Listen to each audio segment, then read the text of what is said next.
Nerot, de l'allumage des Nerot, veille de Rosh Hashanah.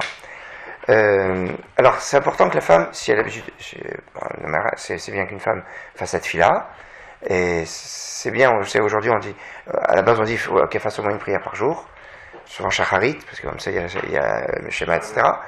Mais c'est bien qu'elle fasse les 3 tfilotes, et si elle doit faire mincha, il faut qu'elle fasse mincha avant l'allumage.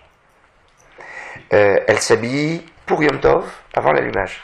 C'est pas un truc, et puis après elle s'habille. C'est bien de donner la tzedaka avant l'allumage. Et après l'allumage, elle prie pour son mari et ses enfants. C'est un moment très puissant où la tefila est écoutée au moment où on fait une mitzvah. Là, on le voit avec plus force, c'est le shofar. On fait la mitzvah du shofar et on fait la tefila. Le moussaf, il est enchâssé dans les tikot shofar. Donc, mitzvah, tefila. C'est un moment particulièrement propice. Il y a un moment propice pour prier pour Zara Chaya avec Hayama, pour avoir une descendance. Et une femme, notamment, peut lire à ce moment-là la Tefilat Chana, qui est la Haftara de Rosh Hashanah, au moment où elle allumait les Nerot. Rav Benson dit, c'est bien de ne pas allumer après. On allume, et après avoir allumé, on a fait un mitzvah, on fait toutes les tfilotes. Petit chidouche comme ça, c'est bien de ne pas allumer avec une allumette, mais avec une bougie. Hein? Comme ça, on peut allumer tranquillement. Alors cette bougie, après, on ne va pas l'éteindre. Sans se brûler les doigts. Sans se brûler les doigts. Donc ça, c'est bien. Évidemment, c'est idéal d'allumer avec de l'huile d'olive. Donc, à défaut, les Ashkenazim préfèrent des fois les bougies. Parce qu'aujourd'hui, les bougies brûlent très bien. La bougie, c'est particulier, avec un briquet, c'est pareil. Non, le briquet c'est. Non, ouais, bougie. Le briquet c'est plus compliqué parce que. Le briquet, tu le tiens, il reste longtemps allumé. Ouais, mais il faut le tenir. Voilà. Et le problème c'est que on va voir qu'à partir du moment où je fais la bracha, je rentre dans la fête. Et comment je peux laisser le doigt appuyé sur le briquet? Donc le briquet c'est pas possible. Donc la bougie allumeuse reste allumée.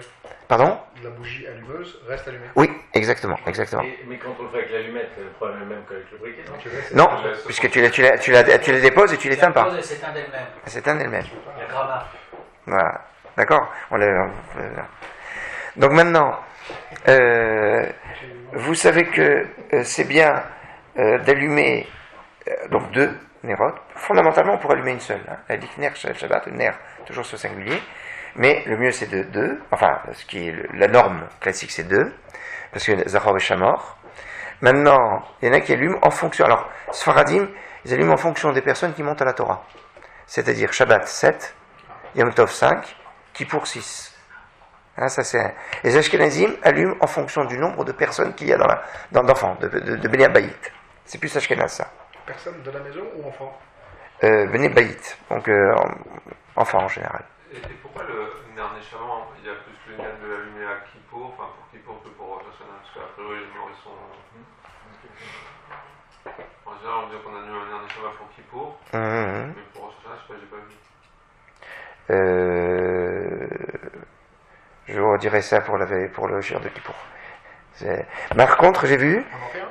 Alors un Ner, l'Irvot Kol HaTzadikim. Alors je sais qu'il y a des personnes qui allument pour 38 ou on peut allumer un air pour tous les tzadikim. On n'est pas obligé un air pour chacun. On a un budget. Ah, c'est un budget. Bon, maintenant, si t'as des actions chez. Je sais pas. Tzadikim, c'est dans la tête, c'est tout. Ce qu'on estime être. Ouais. Non, ça peut être Rabbi Meir, Rabbi Shimon, Yaakov, enfin, ceux qui ont fait. Pas les autres. Ceux qu'on n'allume pas, on est avec ceux pas pour autant. Ceux qu'on n'allume pas. Ceux auxquels on ne pense pas ouais. Quand on allume, c'est pas un problème.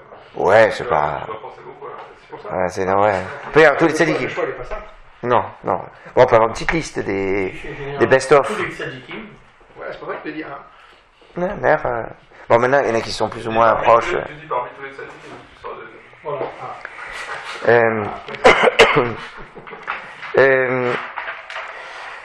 Alors c'est important d'être Mosif Mechol à la Kodesh, de ne pas attendre la dernière minute pour allumer, mais d'allumer plus tôt.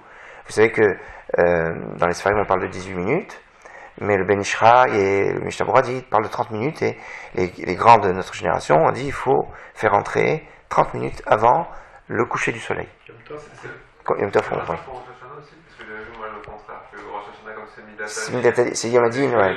C'est Midata Rachamim. Alors on attend, mais c'est bien le Mosif Mechol à Kodesh, parce que c'est quand même Kodesh. Yom Tov. Je crois que c'est ne pas faire rentrer trop avec le Kiddush, parce que faire le Kiddush, on n'est pas obligé d'attendre la nuit sur Rosh Hashanah. Là-dessus, il y en a qui disent non, parce que c'est Rachamim Din. Dans la Mechilta, hein, alors on dit Zachor Veshamor, Zachor Milefanav, rajoute du temps avant, Veshamor c'est Milacharav, c'est après.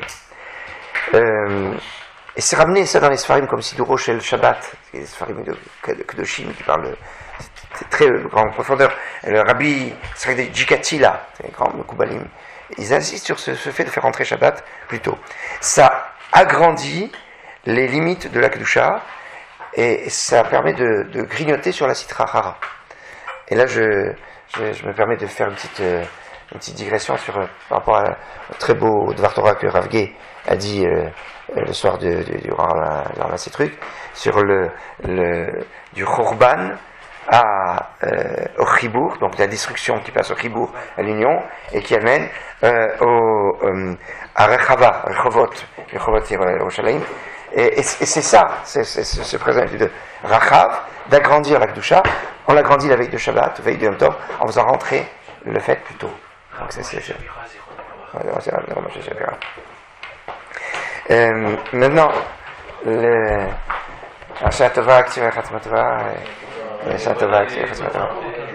alors a priori entre Shana Kippour, j'espère avoir ma voix, parce que des fois c'est pas, mais a priori, sinon j'en vois. Oui, il devrait avoir. Il devrait avoir. Il y a un marassé avec le Chafetz Chaim de quelqu'un qui est venu avec sa fille qui était gravement malade, et le Chafetz Chaim a dit je peux rien faire, je peux pas. Il dit par contre, ce que tu peux faire, c'est quelque chose qui va dépasser la nature. C'est quoi dépasser la nature? Faire rentrer Shabbat un petit peu avant, or Shabbat c'est Mekor HaBracha, et de puiser cette chose-là dans le Mekor HaBracha. Ah, j'ai oublié de dire, Raphaël, avant de sortir, il y a un petit sac à prendre. Je sais pas, en sortant. C'est un petit cadeau de bienvenue. C'est quoi comme cadeau? Voilà, un sac. C'est à l'entrée de la salle. Il y a, voilà, il y a Un peu de miel, ouais. un livre de commentaires de Mishnah, une veilleuse et un peu de miel. Voilà, ça doit être là, je pense, non? Ouais. Tous les mecs comme ça. Je t'ai pas vu, je t'ai dit que j'avais pas une montre. Mais bon, je t'ai pas vu la soirée où tu étais. Tu m'as dit où tu étais. Moi j'étais à côté à Rav Shmuel. Il était là, ça veut dire qu'il était là. Je peux te dire, tous ceux qui étaient là, je peux te les dire. Tu as vu qu'il était là, tu es sûr? Ouais, d'accord. Je suis tranquille. Et ben ils m'ont filmé aussi. Ah, ils ont filmé? Alors je vais la voir sur le film là. Et donc pour la petite jeune fille qui était en situation inespérée, elle a guéri grâce à ça. Au-delà du Teva. Donc en faisant rentrer. Et ça, cette histoire, elle s'est répétée avec plein de gens. On a beaucoup d'histoires comme ça. Mais pour tout, pas simplement pour la guérison. Ouais, pour tout, dans tout le domaine. Avancer et retarder. Surtout avancer. Retarder aussi, oui, c'est bien aussi. Mais surtout avancer. Tous les Shabbatot ou... Non, tout Shabbatot. Tout Shabbatot. À 1h, ouais. Présentation. Ouais, présentation. Oui, à 1h, bien sûr. Amen. Alors, je me rends compte que je vous ai préparé jusqu'à ce soir. Alors, à propos de l'allumage des Néroth, les bracha, c'est la dikner chez Yom Tov, chez Sfaradim. Les Ashkenazim font la dikner chez Yom HaZikaron. Les Sfaradim, c'est Yom chez Yom Tov. Alors, il y a une chakira qui est intéressante, c'est on allume pour avoir Onek Shabbat. Mais Onek, c'est une mitzvah tassée Shazman Rama. La famille n'est pas astreinte. Alors, comment elle fait la bracha dessus? Le Abu Dharam dit la femme ne fait pas de bracha sur l'allumage phénoménal. De Yom Tov. Parce qu'il n'y a pas de mitzvah de Shabbat, Zachor Veshamor B'Dibur Echad. Mais à Yom Tov, il n'y a pas Zachor Veshamor B'Dibur Echad. C'est le Oneg. Oneg Yom Tov. Et ça, c'est mitzvah tassé Shazman Rama. Alors, tous les Rishonim, ils tombent dessus, ils disent non, c'est pas possible. Maintenant, Shabbat et Yom Tov. Alors, vous savez qu'il y a une grande marloquette. Est-ce que on allume et on fait la bracha après, on fait la bracha et on allume après? Alors, le minhag le plus commun en Afrique du Nord, et c'est aussi du Ben Israël, et c'est d'allumer Shabbat, veille de Shabbat. On allume, on fait la bracha après. Voilà. Bien que Rav Yosef dit le contraire. Veille de Yom Tov, on fait la bracha avant d'allumer. Pourquoi? Parce qu'une fois que j'ai fait la bracha, j'ai pu recevoir la fête, mais je peux encore allumer à partir d'une flamme existante. Il y a quelqu'un qui reste. Il y a quelque chose à dire. Ah, tu étais en costume, tu es là.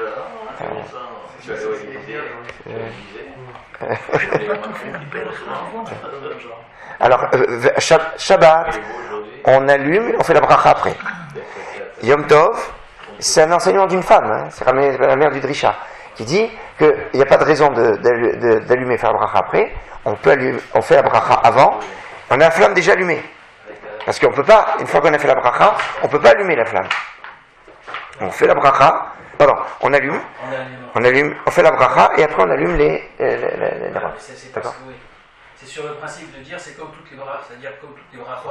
Oui, c'est ça, on verra la siatan. Avant de consommer, tu fais la bracha, tu consommes. Donc exact. Avant d'allumer, tu fais la bracha. Exact. Certains disent, une fois que tu as fait la bracha, tu as fait rentrer Shabbat. C'est ça. Alors, j'ai entendu, je ne sais pas si c'est comme ça, je crois que quand c'est comme ça, les femmes doivent dire au moins une fois par an. C'est bien de faire de dire que le fait de faire la bracha ne suit pas rentrer Shabbat. Pour elle. Ça veut dire que, voilà. Bon, mais le minhag. Le minhag le plus classique. Elle accepte Shabbat. Elle fait la bracha, elle allume, après c'est quand elle va. Oui, elle peut faire un minhag. Maintenant, le minhag le plus commun des Sfaradim d'Afrique du Nord est d'allumer d'abord et de faire la bracha après. Alors maintenant,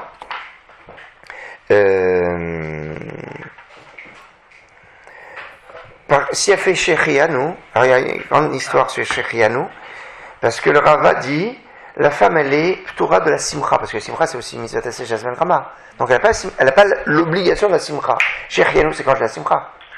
Si j'ai pas de simcha, j'ai pas de Shechianu. Donc pour moi on peut faire Shechianu. Donc la mitzvah de la simcha, elle concerne le mari qui doit la réjouir. Donc c'est une des raisons pourquoi la femme n'aurait pas à faire Shechianu au moment où elle allume. Le Rabbi Akiva Iger dit que la femme elle est donc ptoura de kavod et de oneg, mitzvah taseh jasmin grama de Shechianu. Donc comment elle pourrait faire Shechianu sur un shavel ta'aseh, sur juste l'interdiction de travailler à Yom Tov? C'est un peu difficile, mais ce serait ça. Maintenant, si elle a fait la bracha de Shechianu quand elle a allumé, si elle a, alors vous savez il y a la grande histoire. Si elle a fait Shechianu, alors on déconseille qu'elle fasse Shechianu au moment où elle allume, mais si elle a fait, alors je change par rapport à ce que j'ai dit des autres années, c'est qu'elle fera attention de ne pas répondre Amen au Shechianu du Kiddush. Parce que sinon ça lui fait une interruption. Maintenant si elle a répondu Amen, qu'est-ce qui se passe? Est-ce qu'elle est quitte du Kiddush? Est-ce qu'on peut interdire à quelqu'un de faire des shvachim pour Akadosh Baruch Hu? Si c'est un F-sec, c'est un F-sec. C'est un F-sec, c'est une interruption. Et si c'est une interruption, quelqu'un qui n'est pas quitte du Kiddush, il faudrait qu'il recommence. Alors, elle est quitte du Kiddush. Pourquoi? Parce que si je dis que c'est un F-sec, on va voir est-ce que c'est un F-sec après. Si je dis que c'est un F-sec, il n'y a pas une obligation de goûter le vin. Parce que c'est un F-sec, pourquoi? Pas dans le Kiddush, mais la bracha ne boira pas Geffen. Donc elle ne peut pas boire du Geffen. Mais le fait de ne pas pouvoir boire le vin, c'est pas gênant pour se rendre quitte. Il faut qu'il y ait celui qui a fait le Kiddush. Lui, il boive. Mais les autres, ils ne sont pas obligés de boire. Comme elle n'est pas obligée de boire. Donc elle peut être quitte, même si elle n'a pas bu. Donc même si elle dit répondu Amen. Alors maintenant, doucement. Maintenant, elle devrait recommencer à Geffen seulement si elle veut boire. Mais maintenant, même de goûter, le Chayadam dit, il se pose la question, est-ce qu'un mot, c'est un F-sec? Alors, le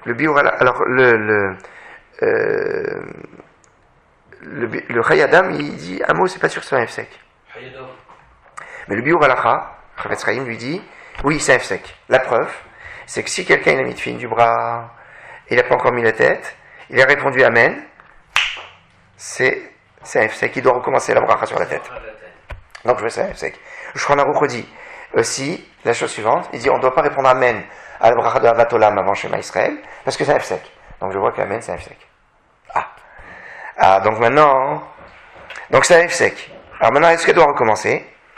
Le Ben Ish Chai dit dans Parashat Emor, alinéa 16, si quelqu'un il a fait le motzi, d'accord, et donc il a fait le motzi, il a consommé, et les gens qui ont écouté, qui se rendent quittes avec son motzi, ils ont parlé avant de goûter.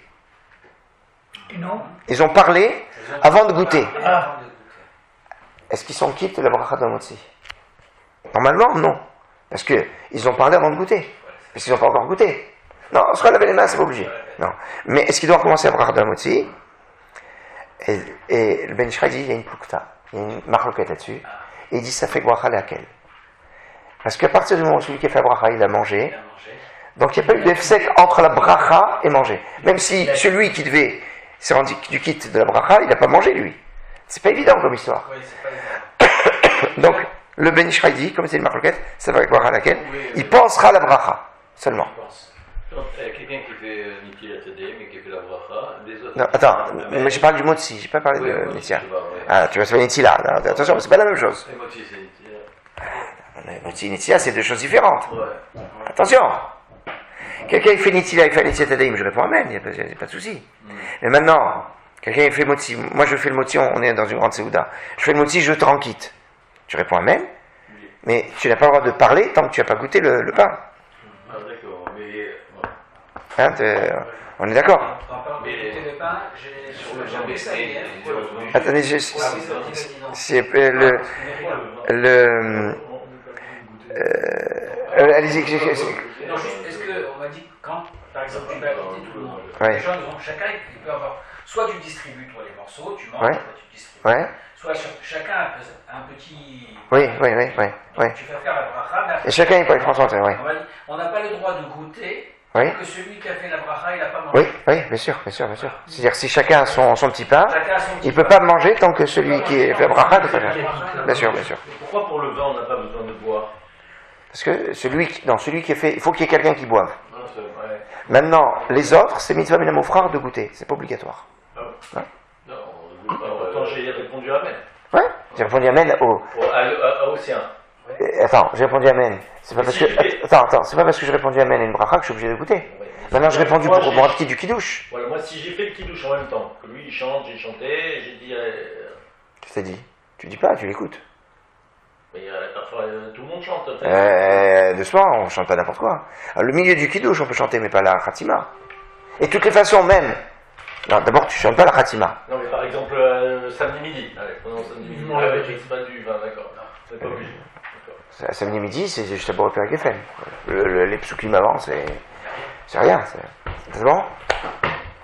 Maintenant, si la femme. Alors, vous savez que on peut faire un allumage et repousser l'entrée de Yom Tov. On peut faire un tnaï, dire j'allume, mais je ne fais pas rentrer Yom Tov. Mais si elle fait Shechianou, la femme, là c'est impossible, puisque si elle a fait Shechianou, elle est nécessairement dans la fête. Si elle a fait Shechianou dans l'allumage, si elle n'a pas fait Mincha, elle ne peut plus faire Mincha. Et elle devra faire 2 Amidot à Arvit. Ça, c'est un gros ridouche. Ça, voilà donc pour